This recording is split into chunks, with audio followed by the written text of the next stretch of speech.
Greetings, visionaries. This is your host, the INFJ Visionary. The topic of today's broadcast is identity.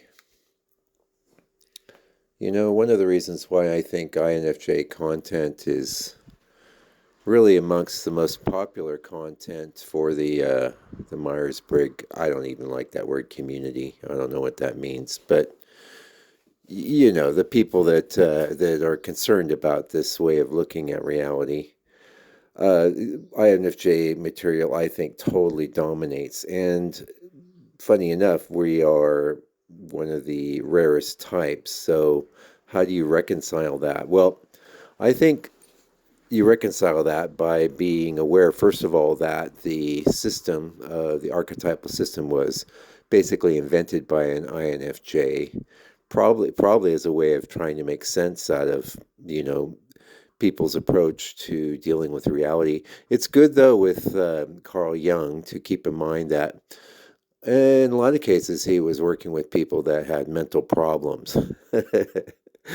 So that's always just something good to keep in mind. I'm sure he had, an approach that works well for people that aren't having mental problems as well. But getting back to the identity thing, I think the INFJ, especially when you're younger, I don't think we necessarily understand ourselves very well. All we really kind of know is that we're not like other people. We don't know anyone else like us. We don't really even understand necessarily what a cognitive, we don't know. I didn't even hear of cognitive stack until I'd known I was an INFJ for many years. But the cognitive stack is the key bit, and we'll get into that. Uh, Well, why is it key? Because, it gives you the preference for the ways that you're going to want to interact and break down reality. So for us, of course, it's introverted intuition, which if you're using it all the time, you can use it in a way you're really not even that aware of it. It's just the way you operate. And unless someone like Carl Jung comes around and says, hey, it looks like you're an introverted intuitive, and look out for these things, you go, oh, wow, okay, so that's what I am. I'm an introverted intuitive. I didn't know that. I think a lot of times, knowing whether you're introverted or not, it's pretty easy to figure out, because some people love to go to parties and some people dread it. So I break it down that to really it being that simple. As far as intuition goes, you might say, well, intuition, I know when I was younger, I didn't know much about intuition, but I thought, in fact, when I was younger, it was almost always called woman's intuition. Okay. That's how old I am. It wasn't just called intuition, it was called women's intuition. And it wasn't really acknowledged that men used a function like this or that it was even valuable. I started in my 20s realizing that intuition was the way that I was primarily dealing with things. And mostly it's because I had a job that forced me to work in nonlinear ways because I just had so much work to do that a lot of times I would just settle on the intuitive answer. That would be something to get into more in another broadcast because one of the thing I said in our last little episode here was that I feel we are essentially empty inside. You could go, well, I don't feel like I'm empty inside. I mean, when I look inside, what do you see? You hear a chain of narrative words, but they're not even really formed into words, are they? A lot of times, if you really analyze it, it's images, fragments of thoughts, memories, intimations, all sorts of things that when you actually focus on them, you could coalesce them down into words. But they're in a pre-word sort of condition, so that's one thing you can notice. But getting back to the identity angle, if you look inside, what is the identity that you have? It is something that you know that resonates, that has been consistently you since you've been here. But what is it? You know, it's not. necessarily that accessible to you. And I think it takes time and some effort. Mostly, I think it's more time than effort until your identity starts to, again, there's another word, coalesce. We used that before, but that's a great word for what we're talking about.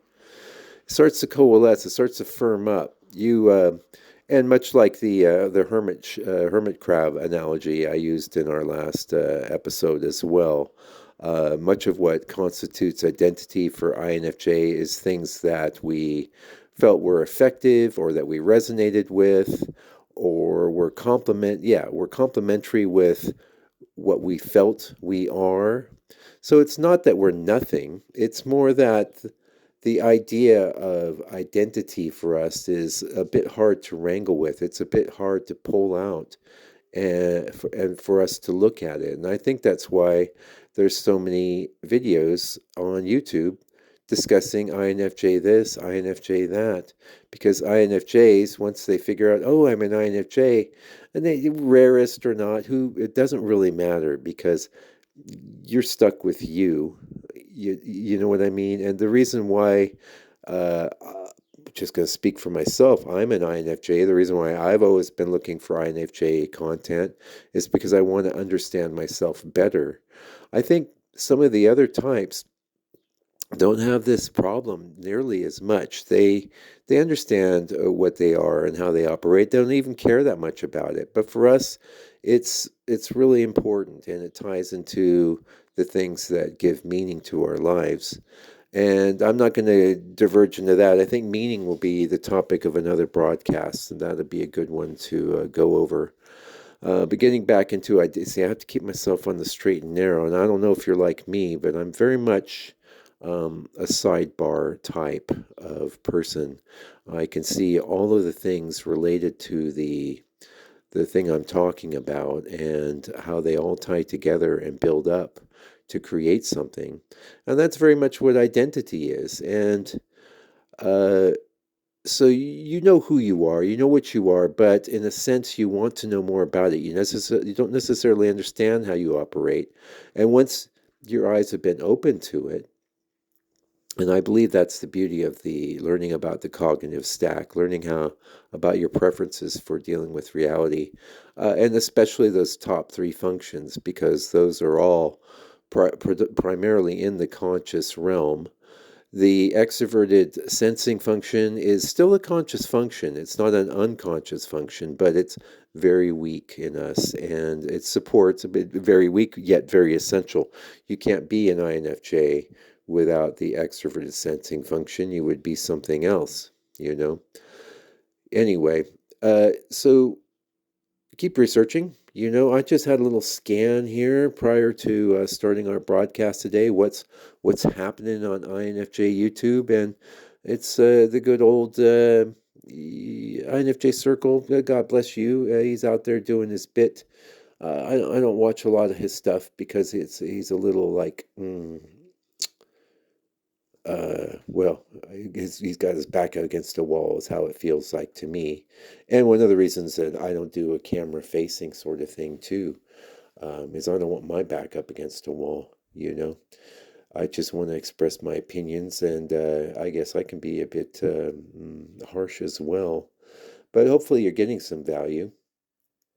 And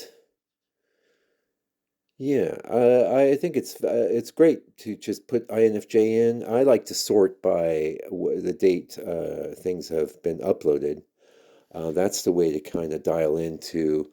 I'm always looking for actual INFJs out there that are just people talking, and they're not trying to build something big, you know, not trying to build something that's going to pay them. Um, they're just trying to get out there and communicate and help other INFJs and trying to understand themselves. That's really the purpose of this broadcast as well. You leave me a comment. I would like to know what you think about INFJ identity. Do you feel you have a firm identity? Do you feel that you always have, or is this something that has coalesced over time? I'm not talking about core. I'm not talking about your core resonance. I'm talking about more what your social identity is. Anyway, this is the INFJ Visionary signing off.